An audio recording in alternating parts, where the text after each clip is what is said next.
तो है ये कुछ समय पहले भी यहाँ पे एक प्रेस कॉन्फ्रेंस की गई थी और कुछ जो नेता थे उन्होंने बोला था कि जो सुक्खू सरकार है उन्होंने जो दफ्तर डीनोटिफाइड की हैं उसके बारे में सर क्या बोलना चाहेंगे? इस बारे में विधायक पालमपुर आशीष बुटेल जी से भी हमारी बात हुई थी। उन्होंने बोला कि एक ऐसी रिव्यू कमेटी का गठन किया गया है, जो कमेटी जहां पे जरूरत होगी वहां पे उन दफ्तरों को फिर से खोला जाएगा। सर क्या बोलना चाहेंगे?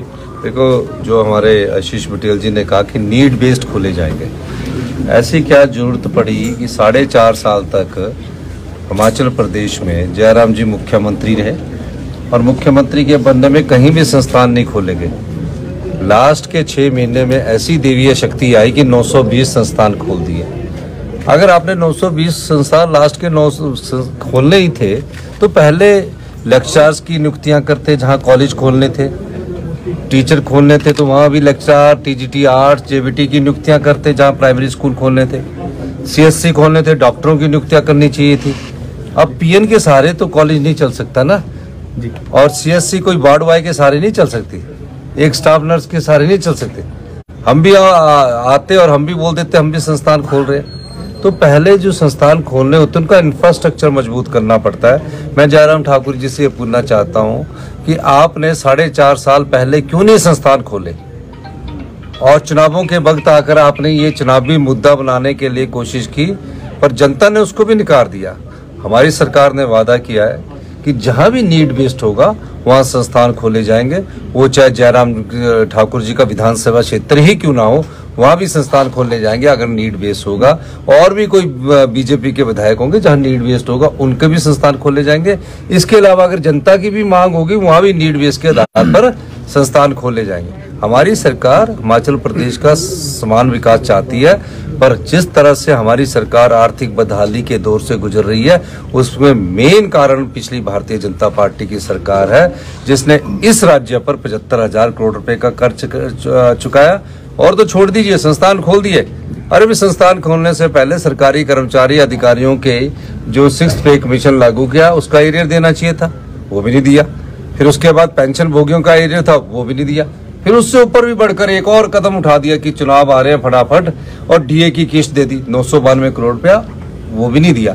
ऐसी अव्यवस्था सरकार में पिछली भारतीय जनता पार्टी की थी, जिसके कारण हमें फैसला ये करना पड़ा कि जहां जरूरत होगी सिर्फ महज एक बच्चों के लिए स्कूल नहीं खुलेगा। अब एक स्कूल है, हमारे शिक्षा मंत्री जी ने आपको सुना होगा कि वहां 2 बच्चे और 5 टीचर हैं। तो आपको ये देखना पड़ेगा कि जहां बच्चों की संख्या होगी, हमने नॉर्म्स बनाया, उसके हिसाब से संस्थान खोले जाएंगे। हमारी सरकार प्रदेश का विकास चाहती है और प्रदेश के विकास में आम जनता का सहयोग चाहिए। आम जनता की भावनाओं की हमारी सरकार कदर करती है, इसलिए हम आम जनता ने हमें चुनकर भेजा है।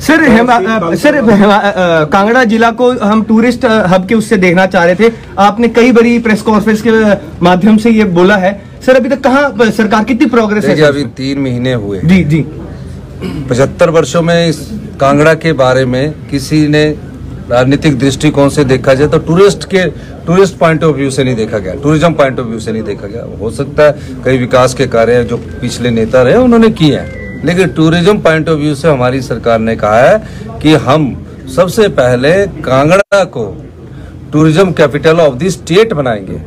पर उस बनाने से पहले सबसे पहले यहाँ इंफ्रास्ट्रक्चर मजबूत करने की जरूरत है, हेलीपोर्ट की जरूरत है, एयरपोर्ट की जरूरत है। फिर टूरिस्ट कैसे आए, उनको कितने दिन रोकना है, इस दृष्टिकोण से हमारी सरकार कार्य कर रही है। और मुझे बड़ी खुशी है कि हमने कांगड़ा के एयरपोर्ट को बढ़ावा करने के लिए हमने आगे कदम बढ़ाए हैं और उसकी SII एयरपोर्ट चल रही है और उससे जनता को बहुत फायदा होगा। सर हिमाचल में जो है खालिस्तानी झंडे फिर से जो है पर्यटन लेकर घूम रहे हैं, उस बारे में क्या कहना चाहिए? ये कोई बड़ी बात नहीं है, कई बार 1-2 आदमी ऐसे होते हैं। कांगड़ा का शीतकालीन प्रवास इस बार नहीं हुआ, विपक्ष इस पे सवाल करेगा, क्या यही विपक्ष? नहीं, देखिए कांगड़ा का मैं तो ये कह सकता हूँ, जब मैं खुद कांगड़ा का हूँ और कांगड़ा के लोगों को विकास चाहिए, कांगड़ा के लोगों को रोजगार चाहिए, कांगड़ा के लोगों की भावनाओं की कदर हम खुद करना जानते हैं। तो इस दृष्टिकोण से अगर आप कहेंगे कि उसको राजनीतिक रंग देना, तो मुझे राजनीतिक रंग इन बातों का नहीं देना, मुझे तो कांगड़ा के विकास का राजनीतिक रंग देना कि मैं आने वाले समय में